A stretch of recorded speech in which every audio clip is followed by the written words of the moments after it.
വന്ദേ പരം ദീനകാരിണം ശ്രീ ചൈതന്യമീശ്വരം പരമാനന്ദമാധവം അജ്ഞാനതിമിരാന്തസ്യ ചക്ഷുരുന്മീലിതം യേന തസ്മൈ ശ്രീഗുരവേ നമഃ. ശ്രീ ചൈതന്യമനോഭീഷ്ടം സ്ഥാപിതം യേന ഭൂതലേ സ്വയം രൂപകഥാമഹ്യം ദദാതി സപദാന്തികം. നമോ കൃഷ്ണപാദായ കൃഷ്ണപ്രേഷ്ഠായ ഭൂതലേ ശ്രീമതേ ഭക്തിവേദാന്ത സ്വാമിനിധി നാമിനെ. നമസ്തേ സരസ്വതീ ദേവേ ഗൗരവാണി പ്രചാരിണെ നിർവിശേഷ ശൂന്യവാദി പാശ്ചാത്യദേശതാരിണെ. ജയ ശ്രീകൃഷ്ണ ചൈതന്യ പ്രഭു നിത്യാനന്ദ ശ്രീ അദ്വൈത ഗദാധര ശ്രീവാസാദി ഗൗര ഭക്തവൃന്ദ. ഹരേ കൃഷ്ണ കൃഷ്ണ കൃഷ്ണ ഹരേ ഹരേ ഹരേ രാമ രാമ രാമ ഹരേ ഹരേ.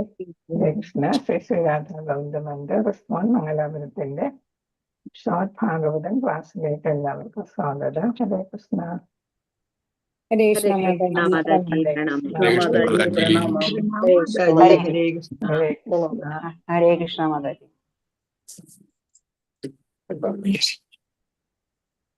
നമുക്ക് 16ാമത്തെ ശ്ലോകാണ് പഠിക്കേണ്ടത് അല്ലേ? 16 അതന്നെ. ഓം നമോ ഭഗവതേ വാസുദേവായ. മനസോ ബുദ്ധ്യാമലയാ നിയമ്യ ക്ഷേത്രജ്ഞയേതാം വിനയേതമാത്മനെ ആത്മാനമാത്മന്യവരുദ്ധധീരോ ലബ്ധോപശാന്തിർവിരമേധകൃത്യാത്. മനസോ ബുദ്ധ്യാമലയാ നിയമ്യ ക്ഷേത്രജ്ഞയേതാം വിനയേതമാത്മനെ ആത്മാനമാത്മന്യവരുദ്ധധീരോ ലബ്ധോപശാന്തിർവിരമേധകൃത്യാത്. കൃഷ്ണ വായിച്ചോളാരെങ്കിലും. വസന്ത മാതാജി വായിച്ചോ. കൃഷ്ണ മാതാജി പ്രണാമം. ഓ നമോ ഭഗവതേ വാസുദേവായ. മനസോ ബുദ്ധ്യാം അമലയാ നിയമ്യ ക്ഷേത്രജ്ഞയേതാം നിനയേത്തമാത്മനി ആത്മാനമാത്മന്യവരുദ്ധ്യധീരോ ലബ്ധോപശാന്തിർവിരമേധകൃത്യ. എന്തോ ആത്മാനമാത്മന്യവരുദ്ധ്യധീരോ ലബ്ധോപശാന്തിർവിരമേധകൃത്യാത്. ഹരേ കൃഷ്ണ. അവരുദ്ധ്യ. ഹരേ കൃഷ്ണ. മനഃ മനസ്സ് സ്വബുദ്ധ്യ. വായിക്കണേ വായിക്കാം. വേണ്ട കറക്റ്റ് തന്നെ വായിച്ചു. സ്വബുദ്ധ്യ അവന്റെ സ്വബുദ്ധിയാൽ അമലയ നിഷ്കളങ്കമായ കലർപ്പില്ലാത്ത നിയമ്യ നിയന്ത്രിച്ചുകൊണ്ട് ക്ഷേത്രജ്ഞെ ജീവസത്തയ്ക്ക് ഏതാം അവരെല്ലാവരും നിനയെ വിലയിക്കുക. തമ്മത് ആത്മാനി ആത്മാവ് ആത്മാനം ആത്മാവ് ആത്മാനി അതിശയാത്മാവ് പരമാത്മാവ് അവരുദ്ധ്യ ഭദ്രപ്പെടുത്തിയ ശേഷം അടച്ചിട്ട ശേഷം ധീരഃ പൂർണ്ണ തൃപ്തനായ ലബ്ധ ഉപശാന്തി പരമാനന്ദം പ്രാപിച്ച പരമസുഖം പ്രാപ്തമാക്കിയ വിരമേധ നിന്നും വിരമിക്കുന്നു കൃത്യാത് മറ്റുള്ള പ്രവർത്തികളും. ഹരേ കൃഷ്ണ.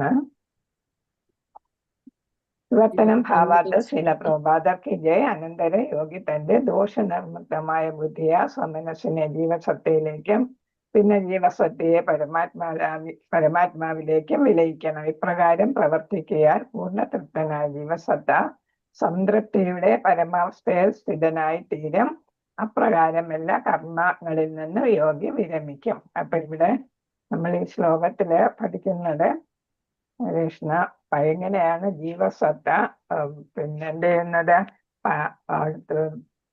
ആദ്യം നമ്മൾ വിരാട് രൂപമാണ് പഠിച്ചത് അല്ലേ? വിരാട് രൂപത്തിൽ നിന്ന് ജീവസത്ത ആത്മാവിനെ കുറിച്ച് മനസ്സിലാക്കുന്നു. അത് കഴിഞ്ഞിട്ട് ജീവസത്ത ആത്മാവിൽ നിന്നും പരമാത്മാവിലേക്ക്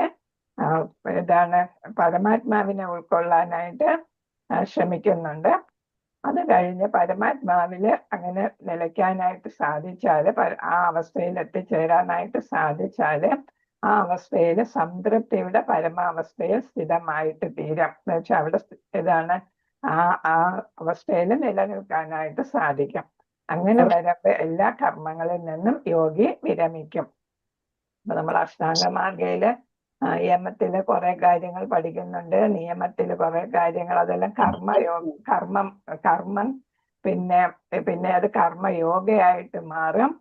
കാമ്യകർമ്മം കർമ്മയോഗയായിട്ട് മാറും. അത് കഴിഞ്ഞിട്ട് ജ്ഞാനയോഗയിലോട്ട് പോകും അല്ലെ. അപ്പൊ അത് കഴിഞ്ഞിട്ടാണ് ഭക്തി യോഗയിലോട്ട് വരുന്നത്. അപ്പൊ പ്രാണായാമം പിന്നെ അത് കഴിഞ്ഞിട്ടാണ് ഏത് വരുന്നത്? പ്രാണായാമം കഴിഞ്ഞിട്ട് ഏതാണ്? പ്രത്യാഹാരം. അപ്പോഴാണ് മനസ്സിനെ നിയന്ത്രിക്കാനായിട്ട് യോഗിക്ക് സാധിക്കുന്നതെന്ന് പറഞ്ഞു. അപ്പൊ അതുവരെ നവയോഗി ആയിരിക്കും. മനസ്സിനെ നിയന്ത്രിക്കാൻ കഴിഞ്ഞാല് നവയോഗി യോഗയില് പുരോഗമിച്ച യോഗിയായിട്ട് മാറും. ഇംഗ്ലീഷിൽ നമ്മൾ പറയും അഡ്വാൻസ്ഡ് യോഗി എന്ന് പറയും. അഡ്വാൻസ്ഡ് യോഗി.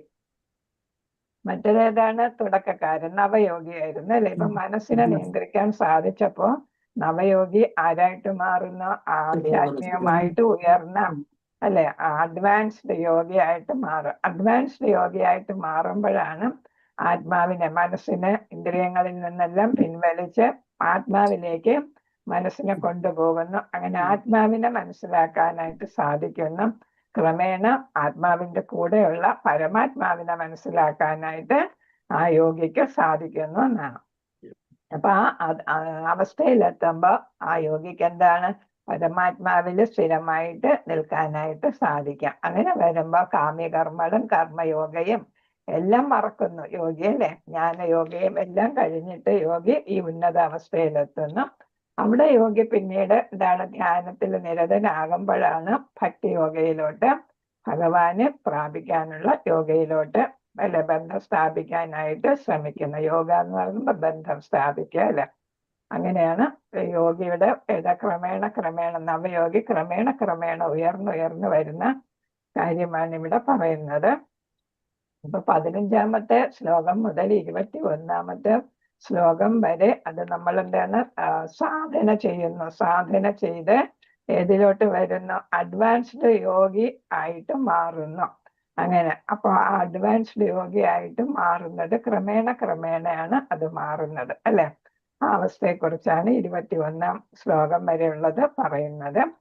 പിന്നെ ഇവിടെ 16ഉം 17ഉം ശ്ലോകങ്ങളില് പറയുന്നത് ലബ്ധോപശാന്തി, ഉപശാന്തി നമ്മൾ ഇനി വായിക്കും. ഉപശാന്തി കിട്ടുന്ന അവസ്ഥയിലോട്ട്, അതായത് മനസ്സിനെ എന്തിലോട്ട് ബുദ്ധിയാൽ മനസ്സിനെ നിയന്ത്രിക്കപ്പെടുന്നു. മനസ്സ് ഞാനിപ്പോ പറഞ്ഞത് തന്നെ ജീവാത്മാവിനെ ഉൾക്കൊള്ളുന്നു. ജീവാത്മാവിനെ ഉൾക്കൊണ്ടതിന് ശേഷം മനസ്സ് എവിടോട്ട് പോകുന്നു? പരമാത്മാവിലേക്ക് പോകുന്നു.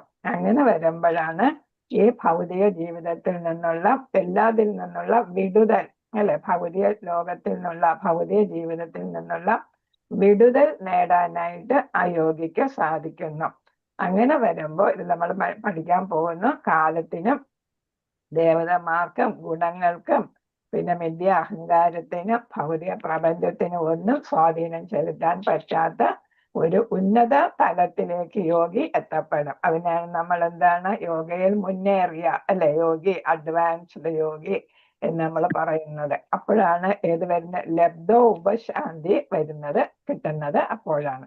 16ഉം 17ഉം ശ്ലോകങ്ങൾ അവയെക്കുറിച്ചാണ് പറയുന്നത്. ഭാവാർത്ഥ ശൈല പ്രഭാതർക്ക് അപ്പൊ നമ്മൾ എങ്ങനെയാണ് ക്രമേണ ഭഗവാനിലേക്ക് അടുക്കുന്നത് എന്നാണ്. ഇതെല്ലാം സാധനയിലൂടെയാണ് നമ്മൾ ചെയ്യുന്നത് അല്ലെ. പിന്നെ മനസ്സിനെ നിയന്ത്രിക്കുന്നതും ഇന്ദ്രിയങ്ങളെ നിയന്ത്രിക്കുന്നതും അങ്ങനെ ഒരു അതീന്ദ്രിയ അവസ്ഥയിലോട്ട് നമ്മുടെ മനസ്സ് പോകുകയും ചെയ്യുന്നു. അങ്ങനെ വരുമ്പോഴാണ് ഭഗവാനുമായിട്ട് നേരിട്ട് ബന്ധം സ്ഥാപിക്കാനായിട്ട് നമുക്ക് സാധിക്കുക. വികാരവും വിചാരവും ആഗ്രഹവുമാണ് മനസ്സിന്റെ വ്യാപാരങ്ങൾ. അപ്പൊ മനസ്സ് ചെയ്യുന്ന കാര്യങ്ങൾ ഏതാണ്? വികാരം കൊള്ളുക, ഇമോഷണൽ ആകുക. പിന്നെ ഏതാണ്? ചിന്തിക്കുക അല്ലെ, ഓരോന്നിനെ കുറിച്ച് ചിന്തിക്കുക. അത് കഴിഞ്ഞിട്ട് എന്താണ്? ആഗ്രഹവും അല്ലെ. നമ്മുടെ ആഗ്രഹവും ചിന്തയും വികാരവുമാണ് മനസ്സിന്റെ പ്രവർത്തികളായിട്ട് വരുന്നത്. വ്യാപരിക്കുക, നമ്മൾ മനസ്സ് ഏതിലൊക്കെയാണ് ഓടുന്നത് എന്നാണ് പറയുന്നത്. വികാരം, വിചാരം, ആഗ്രഹം. അപ്പൊ നമ്മൾ വികാരം വരുമ്പോഴാണ് കോപം ആകുന്നതും നമ്മൾ കരയുന്നതും ദേഷ്യപ്പെടുന്നതും എല്ലാം ഏത് വരുമ്പോഴാണ്? ഈ വികാരം വരുമ്പോഴാണ് അല്ലെ. അപ്പൊ സത്ത് ചിന്ത വന്നാൽ നമ്മൾ ഭഗവാനിലേക്ക് ശ്രദ്ധ ചെലുത്തും. സച്ചിന്ത അല്ലെങ്കിൽ അത് ഏതിലോട്ട് മാറും? ഭൗതികതയിലോട്ട് മാറും. ആഗ്രഹവും അത് തന്നെയാണ്. ഭഗവാനെ പ്രാപിക്കണമെന്ന ആഗ്രഹമാണെങ്കിൽ നമ്മുടെ മനസ്സ് അങ്ങോട്ട് പോകും അല്ലെ, ആധ്യാത്മികതയിലോട്ട് പോകാം. നല്ല പണം സമ്പാദിക്കണം, ഇന്ദ്രിയ സുഖങ്ങളൊക്കെ ആസ്വദിക്കണം എന്നാണെങ്കിൽ അത് എന്താഗ്രഹം? ഭൗതിക ആഗ്രഹമായിട്ട് മാറും. മനസ്സ് ഭൗതിക സംസർഗത്തിൽ മുഴുകുമ്പോൾ അണുവായുധങ്ങളുടെ ശ്രീല പ്രഭുപാദർ പറയുന്നത് മനസ്സിനെ നമുക്ക് എങ്ങനെ വേണമെങ്കിലും ഉപയോഗിക്കാം അല്ലെ. അപ്പൊ ഇവിടെ ഭൗതിക സംസർഗത്തില് മുഴുകുമ്പോൾ എന്ത് ചെയ്യുന്നു? അണുവായുധങ്ങളുടെ കണ്ടുപിടുത്തങ്ങളിലേക്ക് വിനാശകരമായി അവസാനിക്കുന്ന വിജ്ഞാനത്തിന്റെ ഭൗതിക വൃദ്ധിക്കായി അത് പ്രവർത്തിക്കുന്നു. അപ്പൊ ചിന്തയും ആഗ്രഹവും ഒക്കെ എങ്ങനെയായിട്ട് മാറുന്നു? ഭൗതികതയിലും ശാസ്ത്രപരം സയൻസ് ആയിട്ടല്ലേ. അതൊക്കെ എന്തിനാ സഹായിക്കുന്നത്? വിനാശത്തിന് സഹായിക്കുന്ന അണുവായുധങ്ങളാണ്. ബുദ്ധിശക്തിയെ നേരായ വഴിക്കല്ല നമ്മൾ തിരിച്ചു വിട്ടത് എന്നാണ് അവിടെ പറയുന്നത്. ആറ്റം ബോംബ് തുടങ്ങിയ നശീകരണ കാര്യങ്ങളാണ് അവിടെ നടക്കുന്നത്. എന്നാൽ ആത്മീയ ആവശ്യകതയ്ക്ക് വിധേയമായി മനസ്സ് പ്രവർത്തിക്കുമ്പോൾ സർവദാ പരമാനന്ദവും നിത്യതയുള്ള ജീവിതത്തിന് വേണ്ടി സ്വഭവനത്തിലേക്ക് ഭഗവത്ധാമത്തിലേക്ക് തിരികെ പോകുന്നതിന് മനസ്സ് അത്ഭുതകരമായിട്ട് പ്രവർത്തിക്കുന്നു. അപ്പൊ നമ്മൾ ഓരോ കണ്ടുപിടുത്തങ്ങൾ നടത്തുമ്പോൾ, ഇൻവെൻഷൻസ് ഒക്കെ നടത്തുമ്പോൾ അത് നല്ലതായിട്ട് ഉപയോഗിക്കാൻ സാധിച്ചില്ലെങ്കിൽ അത് കണ്ടുപിടിച്ച ആളിന് തന്നെ അവസാനം ആ ഒരു പശ്ചാത്താപം തോന്നും അല്ലേ. അതേസമയം നല്ല കാര്യങ്ങൾക്കായിട്ട് അത് ഉപയോഗിക്കുകയാണെങ്കിൽ ആളിനും അദ്ദേഹത്തിന്റെ ബുദ്ധി ഉപയോഗിച്ചത് കൊണ്ട് സന്തോഷം കാണും. പക്ഷെ പലപ്പോഴും നമ്മൾ നശീകരണത്തിനാണത് ഉപയോഗിക്കാറ്. മറിച്ച് ഭഗവാനുമായിട്ടുള്ള ബന്ധം സ്ഥാപിക്കുന്നതിന് വേണ്ടിയിട്ട് നമ്മൾ ഉപയോഗിക്കുകയാണെങ്കിൽ നമുക്ക് എന്താണ്? എപ്പോഴും പരമാനന്ദവും പിന്നീട് നിത്യത, നമുക്ക് ശാശ്വതമായിട്ടുള്ള ഭഗവത്ധാമത്തിലേക്ക് തിരിച്ചെത്താനായിട്ട്, സ്വധാമത്തിലേക്ക് എത്താനായിട്ട് സാധിക്കുന്നു. ആകയാൽ നല്ലത് ശുദ്ധവുമായ ബുദ്ധിയാൽ മനസ്സിനെ യുക്തിപൂർവ്വം ശാസിക്കേണ്ടിയിരിക്കുന്നു. മനസ്സ് വേണ്ടാത്ത ചിന്തകളിലേക്ക് പോകുമ്പോൾ, ആഗ്രഹങ്ങളിലേക്ക് പോകുമ്പോൾ നമ്മൾ പാടില്ല പാടില്ല പാടില്ല എന്ന് പറഞ്ഞ് നമ്മൾ എന്ത് ചെയ്യണം? മനസ്സിനെ പിടിച്ചു നിർത്തണം എന്നാണ്. ഭഗവാന് സേവനം അർപ്പിക്കാനുള്ളതാണ് പരിപൂർണമായിട്ടുള്ള ബുദ്ധി. നമ്മൾ രഥസങ്കല്പ അല്ലെ, രഥകൽപ്പന നമ്മൾ പഠിച്ചിട്ടുണ്ട്. അവിടെ ബുദ്ധിയാണ് മനസ്സിനെ നിയന്ത്രിക്കുന്നത് അല്ലെ. അപ്പൊ ആ മനസ്സിനെ നിയന്ത്രിക്കേണ്ട ബുദ്ധി നന്നായിട്ട് ഭഗവാന്റെ സേവനത്തിലേക്ക് ആ ബുദ്ധി ഉപയോഗിക്കുകയാണെങ്കിൽ മനസ്സിനെ നിയന്ത്രിച്ച് നമുക്ക് സാധനയിലൂടെ ആ ഭഗവാനിലേക്ക് അടുക്കാം. ഏത് അവസ്ഥയിലും ജീവസത്ത പരിതസ്ഥിതികളുടെ സേവകനാണെന്ന് മനസ്സിലാക്കാൻ തക്ക വിധം ബുദ്ധിമാനായിരിക്കണം ഒരുവൻ. അപ്പൊ നമ്മൾ എന്താണ്? സത്സംഗമാണെങ്കിൽ നല്ലതായിട്ട് വരും, അല്ല അസത്സംഗമാണെങ്കിൽ നമ്മളെ നാശത്തിലേക്ക് നയിക്കും എന്ന് അയാളുടെ ബുദ്ധി ഉപയോഗിച്ച് മനസ്സിലാക്കണം. ആ ബുദ്ധി പോലെ ഉപയോഗിക്കണം, വിവേകിയായിരിക്കണം അല്ലെ. വിവേകം എന്ന് വെച്ചാൽ ബുദ്ധി നേരായിട്ട് ഉപയോഗിക്കുമ്പോഴാണ് അതിന് നമ്മൾ വിവേകം എന്ന് പറയുന്നത്. ഒരു സർവജീവസത്തകളും കാമം, ക്രോധം, ലോഭം, മോഹം, മായ, ഉന്മാദം, ഈർഷ്യ എന്നിങ്ങനെ ഭൗതിക അദ്ഭുതമായ സകലതിന്റെയും ആജ്ഞാവർത്തികളാണ്. അപ്പൊ നമ്മൾ പഠിച്ചിട്ടുണ്ട് ഏതാണ് മായയിൽ നിന്ന് നമ്മള് വിടുവിക്കാനായിട്ട് വളരെ ബുദ്ധിമുട്ടാണ് അല്ലെ. അപ്പൊ മായയാലാണ് നമ്മൾ ഇവിടെ സുഖം, ഭൂലോകം സുഖം എന്ന് നമ്മൾ വിചാരിക്കുന്നത്. അപ്പോൾ നമ്മുടെ ഈ ത്രിഗുണങ്ങളാൽ പ്രേരിതമായിട്ട് നമുക്ക് എന്ത് കാണും? കാമം, ക്രോധം, ലോഭം മുതലായ വേണ്ടാത്ത നെഗറ്റീവ് ആയിട്ടുള്ള ക്വാളിറ്റീസ് നമുക്ക് ഉണ്ടാകും. അപ്പൊ അതിന് നമ്മൾ കീഴ്പ്പെടേണ്ടി വരും എന്നാണ്. മനസ്സ് അതിന് കീഴ്പ്പെടും. എന്നാൽ ഭിന്നശീലങ്ങളുടെ അത്തരം ശാസനകളെ, ഭിന്നശീലം എന്നാ പറഞ്ഞത് നെഗറ്റീവ് ആയിട്ടുള്ള ശീലങ്ങളാണ് അല്ലെ. അത്തരം ശാസനകളെ നിറവേറ്റുന്ന വേളയിൽ പോലും അവൻ ദിവസം അവിരാമം അസന്തുഷ്ടനാണ്. അപ്പൊ നമുക്ക് ഒന്ന് കിട്ടിയാൽ വേറൊന്ന് അടുത്തത് അല്ലെ എന്നാണ് നമ്മുടെ ചിന്തകൾ പോകുന്നത്. ആഗ്രഹങ്ങൾക്കൊന്നും ഒരിക്കലും ഒരു അറുതി വരുന്നില്ല അല്ലെ. എത്ര കിട്ടിയാലും നമ്മൾ അസന്തുഷ്ടരാണ്. അപ്പൊ ഒന്ന് കിട്ടുമ്പോ 100 പൂന്താനം പറഞ്ഞതുപോലെ 100, 1000 അങ്ങനെ പോവല്ലേ നമ്മുടെ ആഗ്രഹങ്ങള്, അങ്ങനെ പോകും. അപ്പൊ എപ്പോഴും നമ്മൾ അസന്തുഷ്ടരാണ്. ഒരുവന് സാക്ഷാത്തായും ഇത് അനുഭവപ്പെടുകയും അതേക്കുറിച്ച് ഉചിത കേന്ദ്രങ്ങളിൽ നിന്ന് അന്വേഷിച്ചറിയാൻ ബുദ്ധിയെ നിയോഗിക്കുകയും ചെയ്യുമ്പോൾ ഭഗവാന്റെ അതീന്ദ്രിയ പ്രേമയുടെ സേവനത്തെ കുറിച്ചുള്ള അറിവ് അവന് ലഭിക്കുന്നു. അപ്പൊ ഇങ്ങനെ നമ്മൾ അസന്തുഷ്ടിയാകുമ്പോൾ നമ്മൾ എന്തുകൊണ്ടാണ് ഇങ്ങനെ നമുക്ക് അസന്തുഷ്ടി വരുന്നതെന്ന് നമ്മൾ ശരിയായ ഉറവിടത്തിൽ നിന്ന്, ഇപ്പൊ ഗുരു, ആചാര്യന്മാർ അല്ലെങ്കിൽ ഗ്രന്ഥങ്ങൾ, അവയിൽ നിന്നെല്ലാം നമ്മൾ മനസ്സിലാക്കണം. ഗുരുവിനെ സമീപിച്ചാൽ നമ്മുടെ സംശയങ്ങളെല്ലാം തീർത്തു വരും അല്ലെ. നമുക്ക് ഗുരുവിനെ കിട്ടിയില്ലെങ്കിൽ നമ്മൾ എന്താണ് ഭാഗവതം, ഭഗവത്ഗീത തുടങ്ങിയ കൃതികൾ എടുത്ത് വായിക്കുമ്പോൾ അതിൽ നിന്ന് നമുക്ക് അതിനെക്കുറിച്ച് മനസ്സിലാകും. അപ്പോ ഇതിൽ നിന്നെല്ലാം അസന്തുഷ്ടിയിൽ നിന്ന് മോചനം നേടാൻ നമുക്ക് ഏതിനെ ഉപയോഗിക്കാം? ബുദ്ധിയെ അതീന്ദ്രിയ പ്രേമയുടെ സേവനത്തിന് ഉപയോഗിക്കാം. അപ്പൊ ഇവിടെ ബുദ്ധിയെ നമ്മൾ നേരായിട്ട് ഉപയോഗിക്കാനായിട്ട് നമുക്ക് ആചാര്യന്റെ നിർദ്ദേശപ്രകാരം പ്രവർത്തിക്കുമ്പോൾ സാധിക്കുന്നു. മുകളിൽ പ്രസ്താവിച്ച ശരീരത്തിന്റെ ഭിന്ന ആനന്ദ വൃത്തികളെ ഭൗതികമായി സേവിക്കുന്നതിന് പകരം ഇവിടെ പറഞ്ഞില്ലേ, അപ്പൊ എല്ലാം ഭിന്നശീലങ്ങളെ അല്ലെ, അതിന് ആനന്ദവൃത്തികളെ ഭൗതികമായി സേവിക്കുന്നതിന് പകരം ജീവസത്തകളുടെ ബുദ്ധി അസന്തുഷ്ടമായ മായയിൽ നിന്ന് സ്വതന്ത്രമായി തീരുന്നു. അപ്പൊ എന്തിനുപയോഗിക്കണം ബുദ്ധി? മായയിൽ നിന്ന് സ്വതന്ത്രമായി തീരാൻ വേണ്ടിയിട്ട് ഉപയോഗിക്കണം. അപ്രകാരം ശുദ്ധ ബുദ്ധിയാൽ മനസ്സിനെ ഭഗവത് സേവനത്തിലേക്ക് കൊണ്ടുവരുന്നു. അപ്പൊ നമുക്ക് കോപം അങ്ങനെ തുടങ്ങിയ മാലിന്യങ്ങളൊന്നും ഇല്ലാത്ത അവസ്ഥയിലോട്ട് എത്തുമ്പോഴാണ് നമുക്ക് എന്ത് ചെയ്യാൻ സാധിക്കുന്നത്? മനസ്സ് സന്തോഷം നേടുന്നതും സമാധാനം നേടുന്നതും ഭഗവത് സേവനത്തിലേക്ക് മനസ്സിനെ കൊണ്ടുവരാനായിട്ട് നമുക്ക് സാധിക്കുന്നത്. സമ്പൂർണവും സീമയറ്റതും അതിലില്ലാത്തതും ശ്രേഷ്ഠവും ശുദ്ധവും സ്വതന്ത്രവും നിത്യവും പരമവുമായ തലത്തിലാകയാൽ ഭഗവാനും അദ്ദേഹത്തിന്റെ സേവനവും അനന്യങ്ങളാകുന്നു. അപ്പൊ നമ്മൾ ബുദ്ധിയെ നേരായ വഴിക്ക് ഉപയോഗിക്കുമ്പോൾ നമുക്ക് സമാധാനവും സന്തുഷ്ടിയും എല്ലാം ലഭിക്കുന്നു. നമ്മൾ ഉന്നത തലത്തിലെത്തുന്നു, നമ്മുടെ സേവനവും ഉന്നതമായിട്ട് മാറുന്നു. അപ്പൊ ഭഗവാന്റെ സേവനവും അല്ലെങ്കിൽ ഭഗവാന്റെ അനുഗ്രഹവും നമുക്ക് ലഭിക്കുന്നു. ആകയാൽ ശുദ്ധ ബുദ്ധിയും മനസ്സും ഭഗവാനിൽ വിലയിക്കുന്നു. അങ്ങനെ അപ്പൊ എന്താ? ബുദ്ധിയും മനസ്സ് ആരിലെത്തിച്ചേർന്നു? ഭഗവാനിൽ എത്തിച്ചേർന്നു അല്ലെ. അങ്ങനെ ജീവസത്ത താന് ദൃഷ്ടാവായി സ്ഥിതി ചെയ്യുന്നില്ല. കാഴ്ചക്കാരൻ ദൃഷ്ടി കൊണ്ട് ചെയ്യുന്നവനെയാണ് ദൃഷ്ടാവ്. അപ്പൊ ഒരു കാഴ്ചക്കാരനായിട്ടല്ല സ്ഥിതി ചെയ്യുന്നത്, പകരം എന്തായിട്ട് സ്ഥിതി ചെയ്യുന്നു? അതീന്ദ്രിയമായ ഭഗവാനാൽ വീക്ഷിക്കപ്പെടുന്നവനായി തീരുന്നു.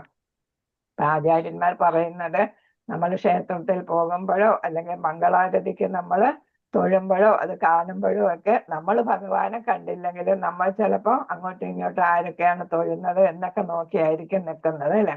പക്ഷെ ഭഗവാൻ നമ്മളെ വീക്ഷിച്ചു കൊണ്ടിരിക്കുകയാണ് അപ്പോഴും എന്നാണ് പറയുന്നത്. അപ്പൊ എപ്പോഴും ഭഗവാന്റെ ദൃഷ്ടി നമ്മളിലുണ്ട്. നമ്മൾ ഭഗവാനെ നോക്കിയില്ലെങ്കിലും ഭഗവാൻ നമ്മളെ നോക്കും എന്നാണ്. അപ്പൊ നമ്മളിവിടെ നോക്കുന്ന ആളായിട്ടല്ല, വെറും നോക്കുന്ന ആളായിട്ട് നമ്മൾ നിൽക്കുന്നില്ല. പിന്നെ ഏതാണ്? ഭഗവാനാൽ വീക്ഷിക്കപ്പെടുന്ന കാണപ്പെടുന്ന ആളായിട്ടാണ് ഭഗവാൻ നമ്മളെ വീക്ഷിക്കുന്നു, കാണുന്നു. ജീവസത്ത ഭഗവാനാൽ നേരിട്ട് വീക്ഷിക്കപ്പെടുമ്പോൾ ഭഗവത് ഇച്ഛയ്ക്ക് അനുസൃതമായി പ്രവർത്തിക്കാൻ ഭഗവാൻ അവന് ആജ്ഞ നൽകുന്നു. അപ്പൊ നമ്മൾ എന്താണ്? ഭഗവാനെ സ്മരിക്കുകയും ഭഗവാനെ ആദരിക്കുകയും ആരാധന നടത്തുകയും ഭഗവാനെ കാണുകയൊക്കെ ചെയ്യുമ്പോൾ ഭഗവാൻ നമുക്ക് നേരായ രീതിക്ക് പ്രവർത്തിക്കാനായിട്ട് ആജ്ഞ നൽകുകയാണ് ചെയ്യുന്നത്. അപ്രകാരം ജീവസത്ത ഭഗവാനെ പരിപൂർണമായി അനുസരിക്കുമ്പോൾ അവന്റെ മായികമായ സംതൃപ്തിക്കായുള്ള മറ്റു കർത്തവ്യങ്ങൾ നിറവേറ്റുന്നത് അവൻ അവസാനിപ്പിക്കുന്നു.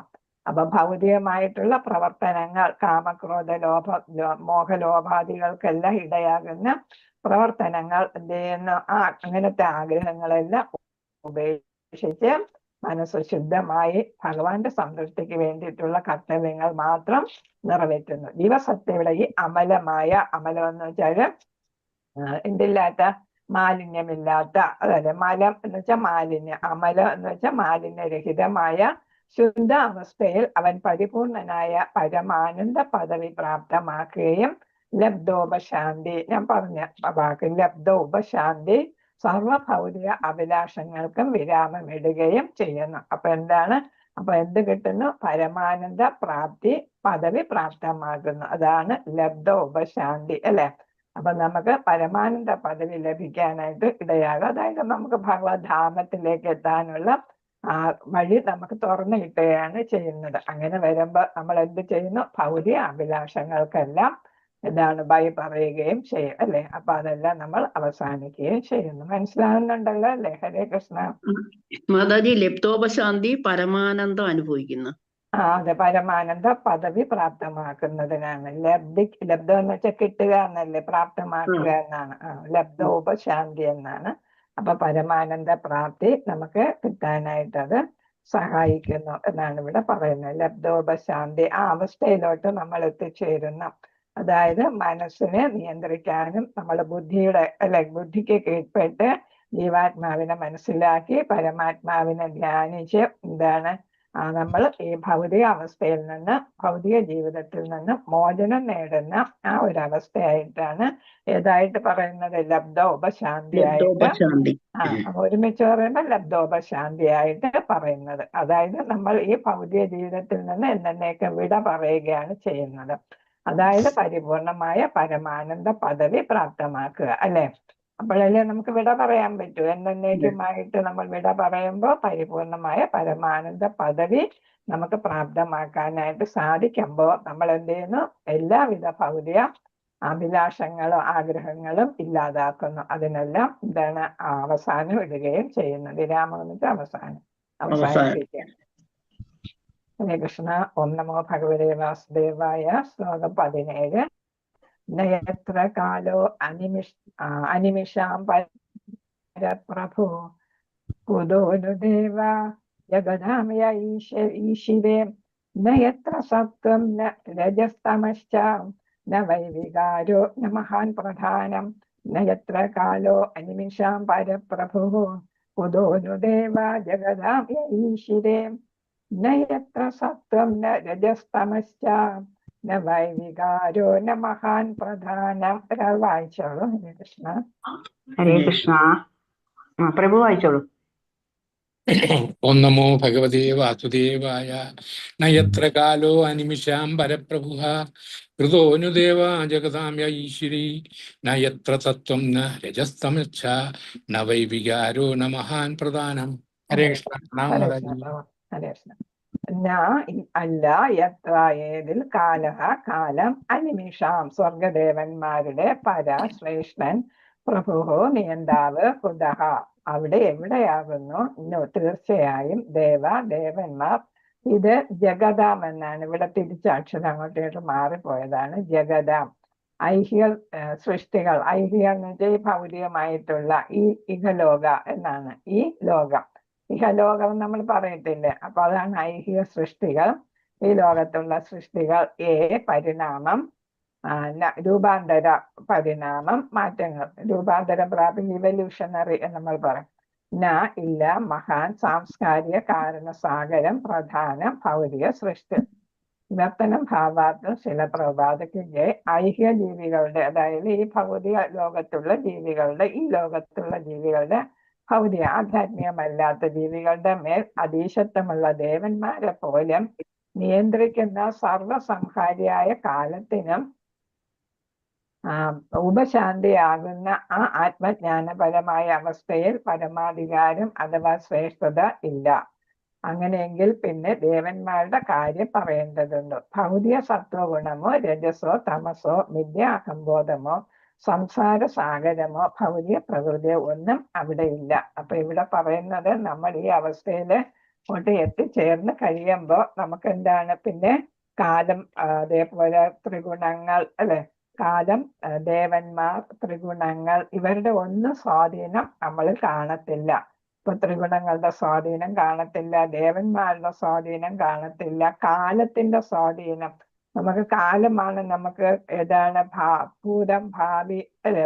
വർത്തമാനം, ഭൂതം, വർത്തമാനം, ഭാവി, ഇവയൊക്കെ കാലത്തിന്റെ ഗതി അനുസരിച്ചാണ് വരുന്നത്, അല്ലെ? നമുക്ക് ശാരീരികമായ 6 തരം മാറ്റങ്ങളും ഒക്കെ കാലത്തിന്റെ ഗതി അനുസരിച്ചാണ് നമുക്ക് ഉണ്ടാകുന്നത്. അപ്പൊ ഈ കാലവും ത്രിഗുണങ്ങൾ, അതേപോലെ തന്നെ മിഥ്യ അഹങ്കാരം, പിന്നെ ദേവന്മാർ, ഇവരുടെ ആരുടെയും സ്വാധീനം നമുക്ക് ഉണ്ടാകത്തില്ല. ഈ ഭൗതിക പ്രകൃതി തന്നെ നമ്മളെ ഒന്നും അഫക്റ്റ് ചെയ്യുന്നില്ല. അതാണ് ഇവിടെ പറയുന്ന സംസാര സാഗരം. അതായത് നമ്മുടെ ഈ ഭൗതിക ജീവിതമോ ഭൗതിക പ്രകൃതിയോ ഒന്നും ഇവിടെ ഇല്ല. അപ്പൊ നമ്മൾ ഈ അവസ്ഥയിലോട്ട് എത്തിച്ചേരുമ്പോ, പരമാനന്ദ അവസ്ഥയിലോട്ട് എത്തിച്ചേരുമ്പോ ഈ ഘടകങ്ങൾക്കൊന്നും നമ്മൾ സ്വാധീനം ചെലുത്താനായിട്ട് സാധിക്കത്തില്ല. ത്രിഗുണങ്ങൾക്കോ അഹംബോധത്തിനോ അഹങ്കാരത്തിനോ പിന്നെ ഭൗതിക ജീവിതത്തിനോ ഭൗതിക പ്രകൃതിക്കോ അല്ലെങ്കിൽ പിന്നെ കാലത്തിനോ ദേവന്മാർക്കോ, എന്തിനു പറയുന്നു? ദേവന്മാർക്ക് പോലും എന്നാണ് ഇവിടെ പറയുന്നത്. നമ്മുടെ ജീവിതത്തില്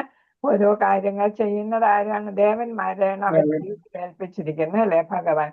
അപ്പൊ നമ്മളെ ജീവിതം നിയന്ത്രിക്കുന്ന ഈ ദേവന്മാർക്ക് പോലെ ഇപ്പൊ ഏതാ ഇന്ദ്രൻ മഴ പെയ്യിക്കുന്നു, അല്ലെങ്കിൽ വായു അല്ലെ, പിന്നെ കാറ്റ് അല്ലെ, വായു കാറ്റായിട്ട് വരുന്നു. അപ്പൊ എന്ത് ചെയ്താലും നമ്മൾ അതൊന്നും അഫക്റ്റ് ചെയ്യത്തില്ല. കാരണം എന്താണ്? നമ്മൾ ഈ ഭൗതികതയിൽ നിന്ന് അല്ലെങ്കിൽ ഇന്ദ്രിയതയിൽ നിന്ന് നമ്മൾ അകന്നു പോയിട്ടുണ്ട് അല്ലെ, നമ്മൾ അതീന്ദ്രിയ അവസ്ഥയിലെത്തി. അപ്പൊ നമ്മുടെ ഇന്ദ്രിയങ്ങൾ പ്രവർത്തിക്കുമ്പോഴേ നമുക്ക് ഈ കാര്യങ്ങളൊക്കെ നമുക്ക് നമ്മളെ സ്വാധീനിക്കുള്ളൂ അല്ലെ. അപ്പൊ ഇന്ദ്രിയങ്ങളൊന്നും നമുക്ക് ബാധകമല്ല. അപ്പൊ ഇന്ദ്രിയങ്ങളുടെ പ്രവർത്തനം ബാധകമല്ലാത്തപ്പോൾ നമ്മൾ അതീന്ദ്രിയ അവസ്ഥയിൽ എത്തിക്കഴിയുമ്പോൾ ഈ പറഞ്ഞ ഭൗതിക ലോകത്ത് കാണുന്ന ഈ ഒരു കാര്യങ്ങളും നമ്മളെ സ്വാധീനിക്കുന്നില്ല. നമ്മൾ ഒരു തരത്തിലും അവർക്ക് നമ്മളിൽ എന്താണ് മേൽക്കോയ്മ അല്ലെങ്കിൽ ആധിപത്യം സ്ഥാപിക്കാനായിട്ട് സാധിക്കത്തില്ല എന്നാണ് ഇവിടെ പറയുന്നത്. ഹരേ കൃഷ്ണ. ഭാവാത് ശ്രീല പ്രഭാതക്ക് ജയം.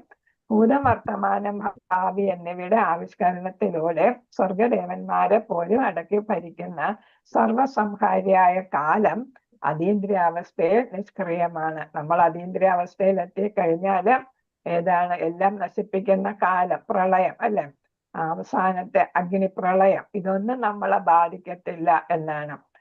അതുപോലെ തന്നെ സ്വർഗദേവന്മാരെ പോലും അടക്കി ഭരിക്കുന്നതാണ് ഈ കാലം. അവർക്ക് നാശമുണ്ട് അല്ലെ. ബ്രഹ്മാവിന് പോലും നാശമുണ്ട് 100 വർഷം ആയുസ് കഴിയുമ്പോ, ദിവ്യവർഷം കഴിയുമ്പോ. അപ്പൊ നമുക്ക് 100 മനുഷ്യവർഷം, ബ്രഹ്മാവിന് 100 ദിവ്യവർഷമാണ്. അപ്പൊ എല്ലാം നശിക്കുന്നു. അത് കാലം കൊണ്ടാണ് നശിക്കുന്നത്. കാലത്തിന്റെ ഗതി അനുസരിച്ചാണ്. 100 വർഷം എന്ന് പറയുമ്പോൾ അത് കാലത്തിന്റെ ഗതി.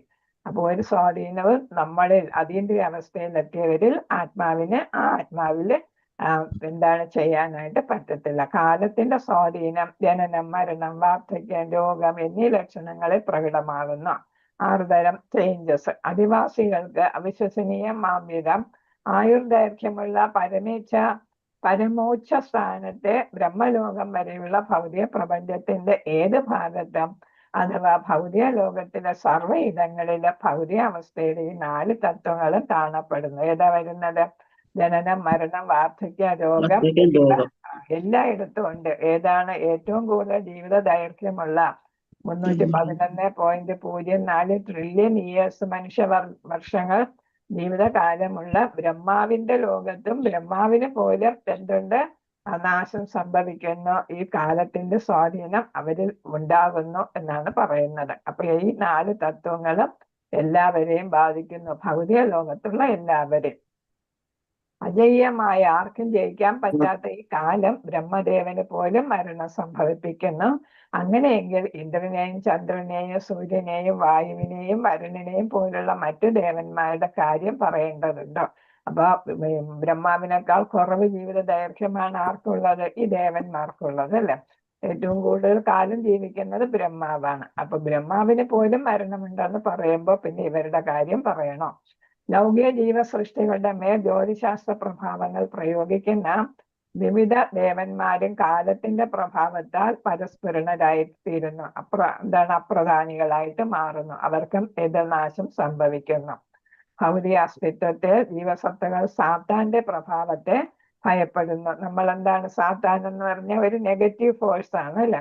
ആ നെഗറ്റീവ് ഫോഴ്സിന് നമ്മൾ ജീവസത്തകൾ ഭൗതിക ലോകത്തായിരിക്കുമ്പം പേടിക്കുന്നു. എന്നാൽ അതീന്ദ്രിയ പദവിയിലുള്ള ഒരു ഭക്തന് അത്തരം ഭയം ഒട്ടുമില്ല. അപ്പൊ നമ്മൾ ഭൂതാദികളൊക്കെ പേടി എന്ന് പറയുമ്പം ഏതാണ്? പലരും പറയുന്നത് ദൈവത്തിൽ വിശ്വസിക്കുന്നുണ്ടോ എങ്കിൽ ഇവരെയൊന്നും പേടിക്കേണ്ട. കാരണം ഇവരെല്ലാം ആർക്ക് കീഴിലാ വരുന്നത്? ഭഗവാന് കീഴിൽ വരുന്നതാണ് അല്ലെ. ഭഗവാനാണ് ഏറ്റവും ഉയരത്തിലുള്ളത്, എല്ലാത്തിനെയും നിയന്ത്രിക്കുന്ന ആള്. അപ്പൊ അതാ പറയുന്നത് സാത്താന്റെ പ്രഭാവത്തെ എതിരെത്തുന്നവരെ പേടിക്കേണ്ട. അതീന്ദ്രിയ പദവിയിലുള്ള ഒരു ഭക്തൻ പേടിക്കേണ്ട കാര്യമില്ല. എന്നുവെച്ചാൽ പ്രകൃതിയിലെ ഒരു ഘടകങ്ങളെയും പേടിക്കേണ്ടി വരുന്നില്ല.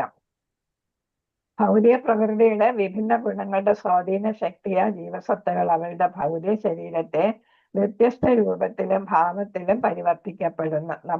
നമ്മൾ എന്താണ്? ത്രിഗുണങ്ങളുടെ പ്രവർത്തനത്തിലാണ്.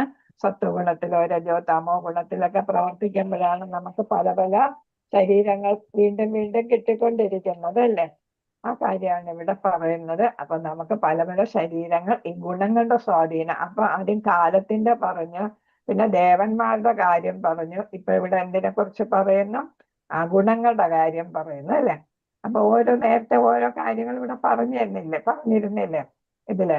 അപ്പം ഗുണങ്ങളും അങ്ങനെയുള്ള കാര്യങ്ങളൊക്കെ അതിനൊന്നും സ്വാധീനം ചെലുത്താൻ പറ്റില്ല എന്നുള്ളതിന് വ്യാഖ്യാനം ഇവിടെ കൊടുക്കുകയാണ്. അപ്പോ അതീന്ദ്രിയ അവസ്ഥയിൽ ഭക്തൻ ഗുണാതീതനാണ്, ഗുണത്തിന് അതീതനാണ്. ഗുണങ്ങളൊന്നും അദ്ദേഹത്തെ ബാധിക്കുന്നില്ല. അഥവാ സത്വ, രജസ്, തമസ് എന്നീ ഭൗതിക ഗുണങ്ങൾക്ക് അതീതനാകുന്നു. അതൊന്നും ആത്മാവിനെ സ്വാധീനിക്കുന്നില്ല, അതീന്ദ്രിയ അവസ്ഥയിലുള്ള ആത്മാവിനെ. ആകയാൽ ഞാൻ ദർശിക്കുന്ന സകലതിന്റെയും അധിപൻ ഞാനാകുന്നു എന്ന മിഥ്യ അഹംബോധം ഉണ്ടാകുന്നില്ല. അപ്പൊ ഇവിടെ എന്താണ്? അടുത്ത മിഥ്യ അഹങ്കാരത്തെ കുറിച്ചാണ് പറയുന്നത്. അപ്പൊ എന്താണ്? ഞാൻ എന്നുള്ള എല്ലാം ഞാനാണ്, ഞാൻ ഭഗവാനാണ് എന്ന് പറയത്തില്ലേ. അപ്പൊ ഞാൻ ദർശിക്കുന്ന സകലതിന്റെ അധിപൻ ഞാനാകുന്നു എന്ന് വെച്ചാൽ ഞാൻ ഭഗവാനാണ് എന്നാണ് പറയുന്നത്. ആ അഹംബോധവും ഉണ്ടാകുന്നില്ല. കാരണം എന്താ? അതീന്ദ്രിയ തലത്തിലെത്തുമ്പോൾ ആ ബോധവും ഇല്ല. ഭൗതിക ലോകത്തിൽ ഭൗതിക പ്രകൃതിയെ അടക്കി ഭരിക്കാൻ യത്നിക്കുന്ന ജീവസത്തയുടെ മിഥ്യ അഹംബോധം അഗ്നിയിൽ നിപതിക്കുന്ന ഈയാം പാറ്റകൾക്ക് സമാനമാണ്. എന്താണ്? ചെറിയ ഒരു സമയം പോലും അവർക്ക് കിട്ടുന്നില്ല അല്ലെ. പറന്നവരെന്തെയ്യുന്നു? ആ ലൈറ്റില് അല്ലെ, അഗ്നിയിലെത്തുന്നു. ലൈറ്റോ അല്ലെങ്കിൽ വെളിച്ചത്തില് അല്ലെങ്കിൽ പിന്നെ ഏതാണ് അഗ്നിയിൽ തന്നെ അഗ്നിയിലെത്തുന്നു, ചത്തുപോകുന്നു. അഗ്നിയുടെ പ്രദീപ്തമായ സൗന്ദര്യത്തിൽ മയങ്ങുന്ന ഈയാം പാറ്റ അത് ആസ്വദിക്കാനായി അഗ്നിയെ സമീപിക്കുമ്പോൾ ഉജ്ജ്വലമായ അഗ്നി അതിനെ വെടിഞ്ഞുകളയുന്നു. അപ്പൊ എന്താണ്? നമ്മൾ പ്രകൃതിയിൽ കാണുന്ന നമ്മളെല്ലാം ഈയാം പാറ്റകളെ പോലെ തന്നെയാണ് അല്ലെ. ഈയാം പാറ്റ സ്വയം പോയി ചാകാനായിട്ട് നിന്ന് കൊടുക്കുന്നു. നമ്മൾ കുറച്ച് ബുദ്ധി ഉപയോഗിച്ച് അതിൽ നിന്ന് അകന്നു നിൽക്കുന്നു. അതേസമയം ഭൗതികതയിലാണ് നമ്മൾ മുഴുവനും നിൽക്കുകയാണെങ്കിൽ നമുക്ക് എന്താണ്? ഈയാം പാറ്റകളെ പോലെ തന്നെയാണ് നമുക്കും നാശം സംഭവിക്കും. അതീന്ദ്രിയ അവസ്ഥയിലുള്ള ജീവസത്തയുടെ അവബോധം പരിശുദ്ധമാകുന്നു. ആ നിലയ്ക്ക് ഒരുപാടുണ്ടല്ലേ. അപ്പൊ മാതാജി 8:2 പാരഗ്രാഫ് നിർത്ത്. ഇവിടെ അടുത്ത പേജിൽ നമുക്ക് പോകാം. ഇനി അടുത്ത നാളെ ഹരേ കൃഷ്ണ ഇന്ത്യൻ ക്ലാസ് ഉണ്ട്. കൽപ്പന രൂപശ്ച കൃപാ സിന്ധുഭേവജ പതിദാന പാവനേഭ്യോ വൈഷ്ണവേഭ്യോ നമോ നമഃ. അനന്തകോടി വൈഷ്ണവ